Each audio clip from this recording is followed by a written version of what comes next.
नमस्कार। Learn with आभास से मैं राकेश यादव आप सभी का स्वागत करता हूँ। आज हम शब्दालंकार के दूसरे भेद यमक अलंकार के बारे में जानेंगे। तो सबसे पहले हम लोग देखते हैं कि यमक का अर्थ क्या होता है। तो देखिए बच्चों, यमक का अर्थ होता है युग्म या जोड़ा। युग्म या जोड़ा अर्थात जब कोई शब्द जोड़े में आए किंतु दोनों का अर्थ अलग अलग हो तो उसे यमक अलंकार कहते हैं। अथवा आप ये भी कह सकते हैं कि जब कोई शब्द कई बार आए या बार बार आए और उसका अलग अलग जगहों पर अलग अलग अर्थ हो तो वहाँ पर यमक अलंकार होता है। या आप इस प्रकार से भी समझ सकते हैं कि जब कोई शब्द जितनी बार आता है उसके उतने अर्थ हों तो उसे यमक अलंकार कहते हैं। अब इसको और अधिक स्पष्ट करने के लिए आप कुछ परिभाषाएं हैं उनको ध्यान से देखें। तो पहली परिभाषा है कि जब किसी शब्द की आवृत्ति युग्म या जोड़े में हो तथा दोनों का अलग अलग अर्थ हो तो वहां पर यमक अलंकार होता है। क्या कहा उन्होंने? जब किसी शब्द की आवृत्ति युग्म में हो या जोड़े में हो तथा दोनों का अलग अलग अर्थ हो तो वहां पर यमक अलंकार होता है। और दूसरी परिभाषा देखें, जब एक शब्द की आवृत्ति दो या दो से अधिक बार हो परंतु हर बार उसका अर्थ भिन्न या बदला हुआ हो अथवा अलग अलग हो तो वहां पर यमक अलंकार होता है। और एक विशेष बात है कि जो शब्द की आवृत्ति के साथ उसके अर्थ में भी भिन्नता होती है, अर्थात शब्द जो है अलग अलग या बार बार आएगा या कई बार आएगा क्या शब्द, लेकिन शब्द के अर्थ जो है अलग अलग होंगे। अब आप उदाहरण की सहायता से इसको बिल्कुल आप स्पष्ट कर सकते हैं।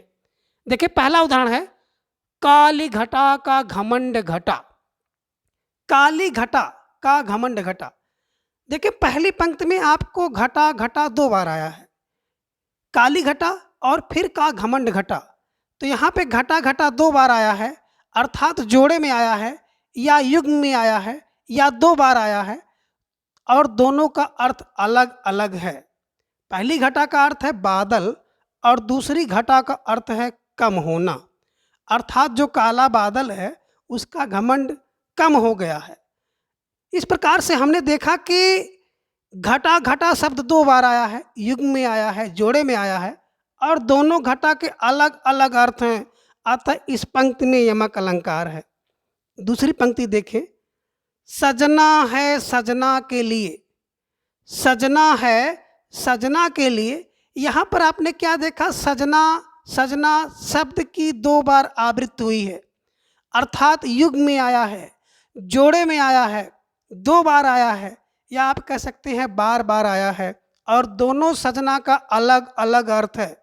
पहले सजना का अर्थ है तैयार होना या श्रृंगार करना और दूसरे सजना का अर्थ है पति या प्रीतम।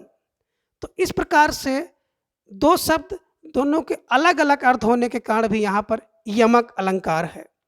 और तीसरी पंक्ति आपको देखने को मिल रही है, ऊधो जोग जोग हम नाही। ऊधो जोग जोग हम नाही। इस पंक्ति में देखेंगे जोग जोग शब्द दो बार आया है और दोनों जोग का अलग अलग अर्थ है। पहले जोग का अर्थ है योग और दूसरे जोग का अर्थ है योग या लायक। गोपिकाएं उद्धव जी से कह रही हैं कि हे उद्धव, हम योग जोग नहीं हैं, अर्थात तुम्हारा जो योग विद्या है इस योग विद्या के योग्य या लायक नहीं है। अर्थात इस पंक्ति में योग जोग में आवृत्ति हुई है या युग्म है लेकिन दोनों का अलग अलग अर्थ है। पहले योग का अर्थ है योग साधना से और दूसरे योग का अर्थ है योग या लायक से। इस कारण से इस पंक्ति में भी यमक अलंकार है। और चौथा उदाहरण आप देखें, तीन बेर खाती थी वे अब तीन बेर खाती हैं। कौन? रानियां। किसके? राजा छत्रसाल के जो शत्रु राजा थे उनकी रानियां तीन बेर खाती थी वे अब तीन बेर खाती हैं। अर्थात बेर बेर शब्द दो बार आया है, जोड़े में आया है, युग्म में आया है, आप ये कह सकते हैं बार बार आया है। और दोनों बेर बेर का अलग अलग अर्थ है।